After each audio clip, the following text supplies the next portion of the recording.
नमस्कार, स्वागत है बिहार समाचार में। चलिए देखते हैं बिहार की ताजा और बड़ी खबरों को।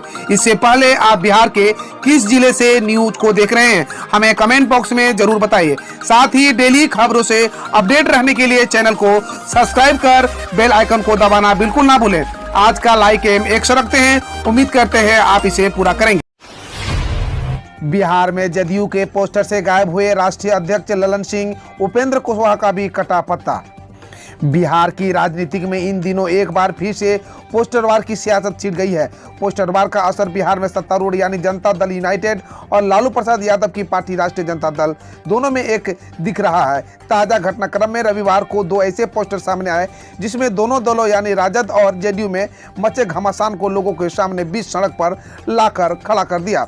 पटना की सड़कों पर जहां राष्ट्रीय जनता दल के पोस्टर से पार्टी के सबसे बड़े चेहरे तेजस्वी यादव गायब दिखे, तो वहीं दोपहर होते होते एक जेडीयू के भी पोस्टर ने बवाल मचा दिया और सड़क पर चर्चा तक छिड़ गई।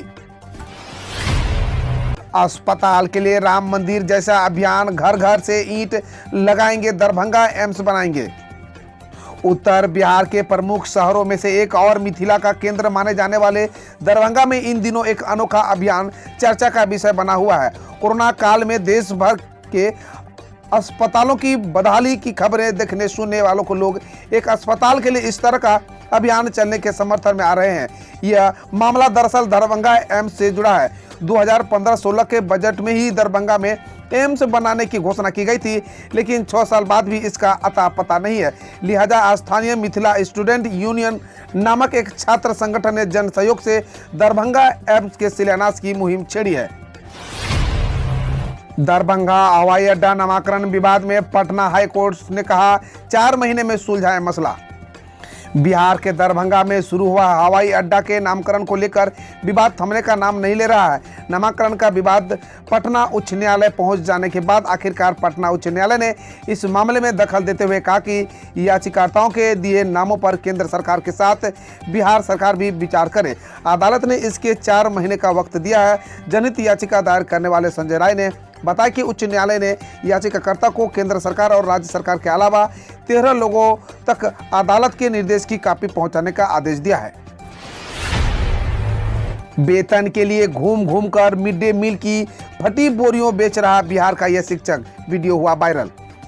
अभी तक आपने बिहार में शिक्षकों को पढ़ाते, चुनाव कराते, जनगणना करते, मिड डे मील लिए खाना बनवाते इत्यादि रूपों में देखा होगा, लेकिन अगर कोई शिक्षक अपने सिर पर बोरी लेकर बेचता दिखे तो आप क्या कहेंगे? जी हां, आपको भले ही ये बात अजीब लगे, लेकिन ये फरमान है बिहार सरकार का, जिसे पूरा करने के लिए एक शिक्षक अपना मुख्य पेशा यानी अध्यापन का काम छोड़कर बोरी बेच रहा है, वो भी सिर पर लेकर और किसी सधे हुए फेरी वाले की तरह गली गली चिल्ला रहा है। पूर्णिया की 1 करोड़ रुपए का हाथी दांत बरामद, पटना में होनी थी सप्लाई। बिहार की वन विभाग की टीम को बड़ी कामयाबी हाथ लगी है। गुप्त सूचना पर वन विभाग की टीम ने 16 किलो 100 ग्राम वजन के हाथी का दांत बरामद किया। हाथी दांत के साथ 5 तस्करों भी गिरफ्तार किया गया है।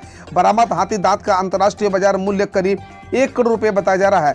पूर्णिया के डीएफओ भास्कर चंद्र भारती ने जानकारी देते हुए बताया कि गुप्त सूचना मिली थी कि कुछ तस्कर हाथी दांत की तस्करी लेकर जा रहे थे।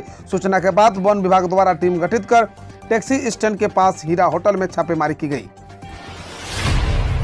कीमत बढ़ी तो किरासन से बनाने लगे डीजल, ग्राहकों को नकली तेल बेचकर पैसे लगाते थे चुना। डीजल पेट्रोल की कीमत बढ़ने के साथ ही नकली तेल बनाने का काम बिहार में शुरू हो गया है। बिहार के पश्चिम चंपारण में पुलिस ने एक ऐसे गिरोह का भंडाफोड़ किया है जो बड़े पैमाने पर केरोसिन तेल में केमिकल मिलाकर नकली डीजल बनाने का काम करता था।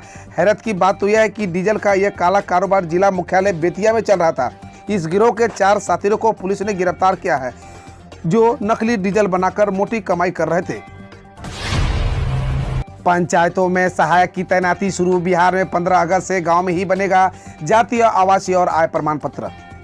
बिहार में अब किसी को भी जाति, आय या निवासी या अन्य प्रमाण पत्रों को बनाने के लिए अंचल कार्यालय जाकर लंबी लाइन लगाने की आवश्यकता नहीं होगी। अब इसके लिए ऑनलाइन आवेदन के बाद उसको प्राप्त करने का कार्य पंचायत स्तर पर ही पूरा हो जाएगा।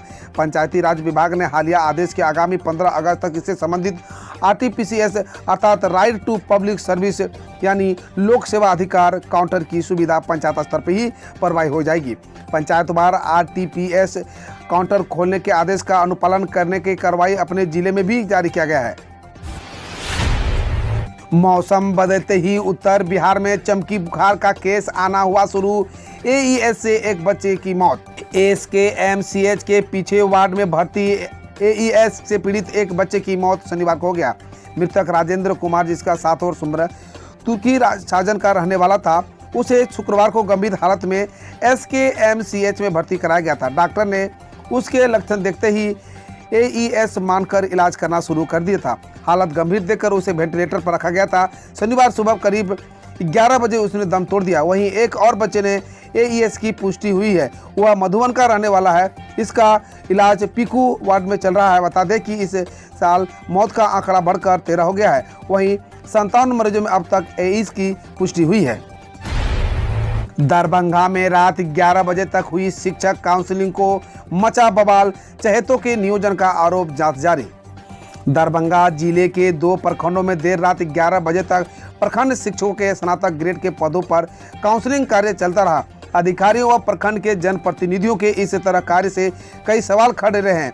शिक्षा विभाग के नियमों को ताक पर रखकर काउंसलिंग किए जाने कारण महकमे में हंगामा खड़ा हो गया है। बताया जा रहा है कि प्रखंड प्रमुख एवं प्रखंड विकास पदाधिकारी की मिली भगत से विभागीय आदेश की अवहेलना कर अपने चहेतों को नियोजन कराने को लेकर यह कार्रवाई की जा रही है।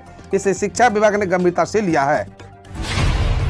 बिहार पंचायत चुनाव और शराब तस्करी के लिए नकली नोटों की डिमांड, 65 संदिग्ध नंबरों को खंगाल रही है पुलिस। नकली नोट बरामदगी मामले में मोतीपुर थाने की पुलिस 65 से अधिक संदिग्ध नंबरों की जांच कर रही है। पुलिस को आशंका है कि ये नंबर शराब कारोबार या पंचायत चुनाव से जुड़े लोगों को हो सकती है, जिनको नकली नोट की सप्लाई की जाती थी। पुलिस टीम अभी संदिग्ध नंबरों का CDR और कैप खंगाल रही है। 100 रुपये के 7.5 लाख की नकली नोट के साथ जेल भेजे गए पूर्वी चंपारण के पताही थाना के रतन सागर निवासी अजय महतो के दूसरे ठिकाने के बारे में पुलिस जानकारी जुटा रही है। आशंका है कि अजय ने पुलिस को गुमराह करने के लिए घर में नोट स्कैन करने की बात बताई थी। उसने अपने दूसरे ठिकाने पर डिजिटल फोटो कॉपी मशीन के प्रिंटर लगा रखा है।